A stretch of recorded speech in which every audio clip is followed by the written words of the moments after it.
Hello and welcome to another video. So today we're going to be taking a look at the JCG Open 2nd Season Volume 58 First Placed Aegis Haven deck by this guy, Yurisu. I think that's how we pronounce that, but I could be wrong. I can butcher Japanese names all day. Anyway, it's a pretty standard Heavenly Aegis list for these days, except you don't normally see Judge too often as much anymore, but the Iron Maiden Tribunals are very common to deal with things like Blood, especially in a tournament scene where, looking at the last few tournaments that I've seen for the JCG, they have very regularly put Blood as their top few decks for nearly everyone. So it's not surprising that other people are trying to counter it with Haven, which is pretty much the natural counter to Blood. While Blood is still running rampant and quite powerful, this is probably the best combatant to that deck, other than playing your own Blood and hoping you go first. Anyway, you've got Sacred Plea, Heavenly Hounds, Princess Snow, Hollowed Dogmas, Black Inscriptions, Beast Call, and pretty much everything else you could possibly need for this deck. Goblin Breakers, perfect for dealing with the neutral blocks. Hairs, great for dealing with everything. The Tribunal and Maidens deal with Abyss, along with the Decrees, which kind of deal with everything all together. Curates for that little bit of extra heal, which I haven't found a use for in my playtesting so far, but I can see where they're handy, especially if you have to go into a late game against Blood and need that extra health. Black Inscriptions deal with the early game, along with the Snow Whites. Hollow Dogmas are just nice to pull those Beast Calls, Secret Pleas, and Tribunals to lower them down, and maybe even occasionally the Hair's Tea Time. Other than that, we pretty much just aim for Heavenly Aegis as our last push. Grimnir is just a one-of, you're using it in combination with Aegis as a killing card, and that's pretty much it. So just looking at the deck, I would say for ladder, definitely you'd want something more like the other decks that I've shown previously, but for a tournament this deck works quite well. I do have a few games that I played in Master with this deck, and I think I won 3 in the first 4, and then a few after that. I didn't really keep track after that because I lost track of what I was doing. The first 3 games were probably the best that I'd won with. So we'll get right into those, and I'll catch you there. Okay, so our first matchup is against Blood, which is great because this deck is great at countering Blood, so of course, first game's good. And we're going second, which is a great representation. I had a guy in my last video ask about the previous deck going second, and now I can say this one for sure does do quite well. Obviously, you still have to get a little bit lucky. A perfect curve is always hard to deal with, so it's always going to be hard at this point. But we do expect nerfs coming very, very soon, and legendaries are included in those nerfs. That has been confirmed. And I'll be covering those as soon as we have more news. So we see Unica get dropped here, which can be pretty easily dealt with in the long run. I mean, Iron Maiden is really strong. This Snow White works quite well too, especially if they do ran into it. We also have the Goblin Breaker, which is another effective card. But unfortunately, nothing that works for our turn 3 play. It would be nice if we could get something that would filter nicely with it. Luckily, Beast Call is going to have to be the play. It's the only thing we had, only thing I could do. Ramming this Grimnir just so it's lower. Forcing some form of trade here. Anything at all would really be nice. Fortunately, we see the Owls drop. Real pain in the ass card, honestly, when you're trying to deal with things like this. It really makes neutral that much more powerful. Luckily though, that Goblin Breaker, the perfect Alice counter. The 5 damage on Alice and then being able to deal with another body is just great. Add in the fact that we also have the 2-1 that can easily kill off that 3-2, and we've just cleared board at the cost of what, 6 health over 4 turns. The biggest weakness is Bahamut. Fortunately they don't play that. That would have been a little bit of a pain to deal with. We would have had to Judge and then Tribunal and then probably take 8 damage, assuming they went for the Evolve. But fortunately, since we do have Iron Maiden, the Tribunal is actually better to play here. Iron Maiden would be better to use against Spawn. That's why if you are running this kind of deck and you have Iron Maiden, make sure to aim for that in your opening hand. If you can get Iron Maiden, you can easily deal with a Blood's Abyss just by blocking off its attack. So we get another tier. Unfortunately, the only way to really do this is to kill them off by trading. You're going to take 3 no matter which way I do this trade, so not really a big difference. Play out the Beast Call. We've got an extra 2 points. May as well get it out, see if we can drop its cost down a little bit. Definitely worth it. Some of these games are a bit longer just due to the fact that I am running a Haven deck, which tends to run overtime. Luckily, they didn't seem to have anything, so I thought, you know, let's just play this out. We get a couple turns, and going into turn 8, we can kind of expect a spawn to be dropped. So if we can limit what they can trade, then we can just hit them in the face and then use Judge of Retribution to remove this 4-3 if they do clear something. Plus the 1-drop Tribunal would also be really effective against spawn, so I wasn't too worried about Spawn of Abyss being dropped. We had enough counters on board and enough counter in our hand to really deal with it. Unfortunately, and it works pretty much perfectly. We get to counter the board, we get to hit them in the face for an easy 12 damage. We hold on to the Evolve just in case we need it for an Aegis play. Fortunately, they concede. They mustn't have had any other option. Okay, so next match we're going to play against Dragon, and then we have one more Blood game. I thought we'd mix it up a little bit, have some variety in between.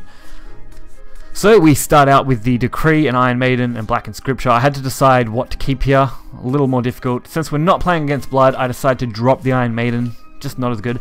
You are looking for that Iron Maiden, you're looking for that Snow White, you're looking for that Black Inscripture. Those 3 cards are your best starting hand against Blood. Against any other class, you still want to go for that Black Inscripture and that Snow White, and then any kind of 3 to 4 drop range card, Beast Call Arias, Sacred Pleas, those sort of things are really good.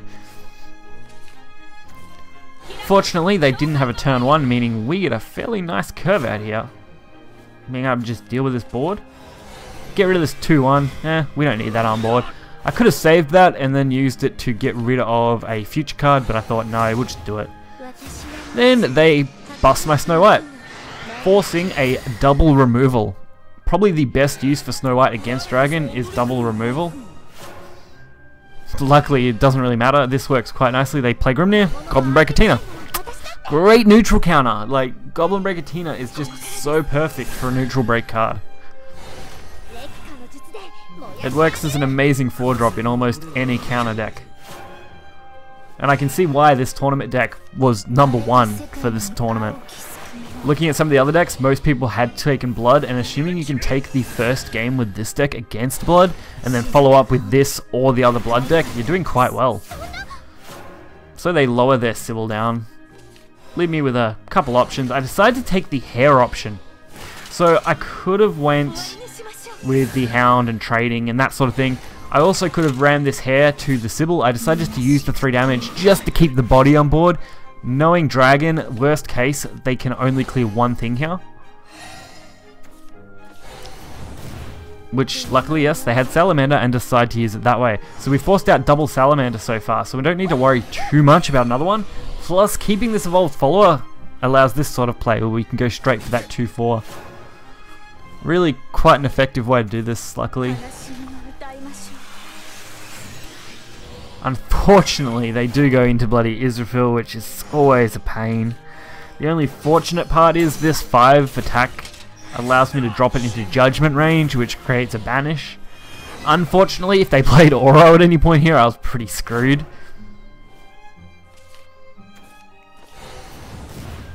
And another kind of lucky thing, I happen to just have enough stats to survive that. Not that though, the double play was really something I didn't expect. I was expecting to be completely cleared by Bahamut and then be able to have my amulet proc and then just, you know, deal some damage and clear the board ready for an Aegis setup. Luckily we didn't see that. I was quite glad not to see a Bahamut come down on turn 10 from Dragon. Usually that's the normal play. I can't even say that right now. Wow. The Dragon summoning card. A little bit of a pain, but nothing too bad. I'm still at 20 health. Don't expect to be bursted down anytime soon, so why not just drop the Aegis and force lethal? You know, go for the evolve, just do that little bit extra, why not? They don't really have any other play here. I mean, they've got a 5 attack dragon. They've now got Nuzafil. Best they can do is 7 to my face. Kill off 2 things maybe. But with the Grimnir that we can see in my hand, even if they clear 2 things, we've still got an alright chance at surviving this, so especially when Snow White re-summon. That pretty much guarantees our lethal here. 2 damage, that's all we need, and we have it there, so come on. We got that 2 damage. That 1 Grimnir, you know, this deck just fortunately, the one time you need it, and I have it. Alright, so game 3 is going to be Blood, and we'll get right into that game. Alright, so obviously, you know, most of my videos lately, I have at least some Blood games in there, as much as I kind of can show off, just because Blood is the most powerful deck at the moment, especially with how many different, slightly different variants there are of Blood, from Phantom Cat to Spawn Abyss to hybrid decks. They're all performing crazily well, and there's nothing that you can really do to say they aren't, unfortunately. But we expect that will change soon. There's lots of speculation on the 5 cards that will be nerfed with the coming nerf, but the most obvious one will obviously probably be Spawn, and maybe even Bahamut. I'm leaning towards that it probably will, just because looking at the Goblin Mage track record, that will seem to be what happens. So here we start off with a pretty good curve. We did have the Black Inscripture, which is quite nice, so that's a great thing to have. Obviously we do get a second one, so it means we can just play this one for no reason pretty much. And we didn't see the Tove on turn 2, making our plays a lot nicer. Luckily our draw now comes up, so we get 3 from that, being an amazing little bit of draw power. And we can play both our 2-drops. I thought, why not? Tove hasn't come out. If we see it next turn, we see it next turn. That'll be that. But we see Alice.